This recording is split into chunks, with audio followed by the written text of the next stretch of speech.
Diverse reactions have trailed the compulsory voting bill, which has scaled second reading at the House of Representatives as part of moves to amend the nation's Electoral Act of 2022.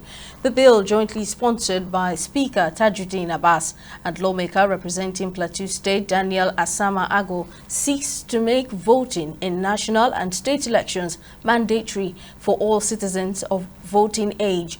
The proposed legislation stipulates penalties for eligible voters who fail to vote without valid justification, including a fine of 100,000 naira, a 6-month jail term, or both. Reacting to the bill, a public affairs analyst and member, West Africa Democracy Solidarity Network, Omoru Yaigbe, who spoke with TV360 Nigeria, says the nation's faulty electoral system cannot accommodate such legislation. He urged the government to build public trust, which he says is the foundation of a transparent electoral process. In the U.S., there is trust. People post their ballot from Afghanistan to the U.S., and it counts. People post their vote. You post your ballot from Nigeria to the U.S., and it counts. If you post ballot from America to Nigeria for a Nigeria election, I'm sure that you and I will not allow it to happen. So, an electronic voting in this that will enhance trust is one. Go to the polling unit. Once you cast your vote, you get a paper ballot tray, and still put that ballot paper in the ballot box.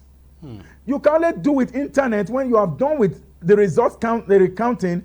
Make sure that they want the result, the ballot on the box, align with the vote electronically. When that is done, party officials, police, observers agree that this is the same thing. It tallies. You write the result on the form EC8A, and you transmit that from EC8A online. We are already doing electronic mechanism in our process. Just move to the voting. Number one, it will reduce cost. We have had that conversation, Mr. Deji, if you remember, that the cost of producing ballot in this country should even be criminalized.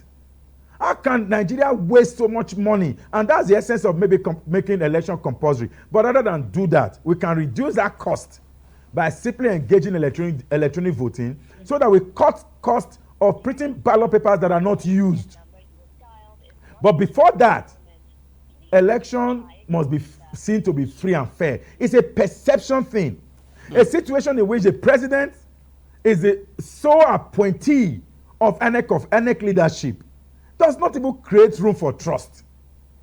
And the president, it is constitutional. I mean, we are not doubting it. It's his responsibility to appoint. But we are saying it doesn't even conflict. It's more like a conflict of interest. That the president participating in an election will appoint the referee of the election. But I know that the constitution make that for him, but or for the president, not necessarily because it's President Bola Tinubu today. It is a constitutional provision that other presidents have enjoyed. But historically, we are already beginning to see that it is impacting on our trust system.